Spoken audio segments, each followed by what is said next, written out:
controlling speed. Driving too fast for road, weather, or traffic conditions is a major cause of accidents. A professional driver must adjust his speed to prevailing driving conditions. There are three components to total stopping distance: perception distance, plus reacting distance, plus braking distance. Perception distance is the distance your vehicle travels from the time your eyes even see a hazard until your brain recognizes it. The perception time for an alert driver is about 3/4 of a second. At 55 miles per hour, you travel 60 feet in 3/4 of a second. Reaction distance.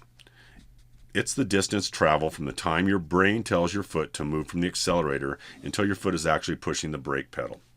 The average driver has a reaction time of 3/4 of a second. At 55 miles per hour, your vehicle will travel an additional 60 feet. Braking distance. The distance it takes to stop once the brakes are put on. At 55 miles per hour on dry pavement with good brakes, it can take a heavy vehicle about 390 feet to stop. It takes 4.5 seconds. Total stopping distance. All three factors add up to total stopping distance. 55 miles per hour, it will take about 6 seconds to stop your vehicle. You travel about the distance of a football field before coming to a complete stop. Stopping distance chart. This chart will help give you a picture of the relationship between different speeds and the amount of space you will need to safely stop your vehicle. From the time you see a problem on the road to the time it takes you to react and begin braking until the brakes actually stop the vehicle. Speed, weight, and stopping distance. The effect of speed on stopping distance. Every time you double your speed, it takes 4 times as much distance to stop. The effects of weight and stopping distance. Heavy vehicles work best when the vehicle is fully loaded. Empty trucks require greater stopping distance. Heavy vehicles are designed to work best when the vehicle is fully loaded. Empty trucks require greater stopping distance because an empty vehicle has less traction. An empty vehicle can balance and lock up its wheels, which will result in poor braking ability. Matching speed to road surface. You cannot steer or brake a vehicle unless you have traction. There are some road conditions that reduce your traction and call for slower speeds. It will take longer to stop and will be harder to turn without skidding when the road is slippery. Wet roads can double your stopping distance. You must drive slower to be able to stop in the same distance as on a dry road. Reduce speed by 1/3 on wet roads. On packed snow, reduce speed by half or more. If the road is icy, crawl and stop driving as soon as possible. Identify slippery surfaces. Sometimes it is hard to know if the road is slippery. Here are some sure signs of slippery roads. Shaded areas of the road will remain icy and slippery long after open areas have melted. When the temperature drops, the bridges will freeze first. When ice begins to melt, it becomes wet and very slippery. Black ice is a thin, clear layer of ice. You cannot see the road underneath. It appears wet. Anytime the temperature drops below freezing and the road looks wet, watch out for black ice. When your windshield wipers and mirrors ice up, it is a good indication that the road is becoming slippery.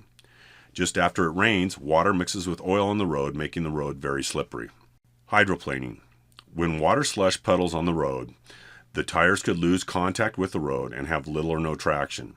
You may not be able to steer or to brake. It is similar to water skiing. You can regain control by releasing the accelerator and pushing in the clutch. This will slow the vehicle and let the wheels turn freely.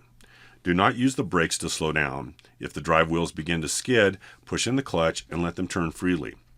It does not take a lot of water to cause hydroplaning. It can occur at speeds less than 30 miles per hour. Hydroplaning is more likely if your tire pressure is low or the tread is worn.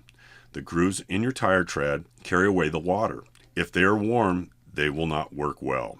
Watch out for clear reflections on the road, tire splashes, and the raindrops on the road. These are all indications of standing water. Speed and curves.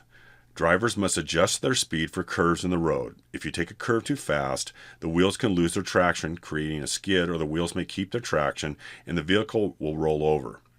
Tests have shown that trucks and buses with a high center of gravity can roll over at the posted speed limit curve.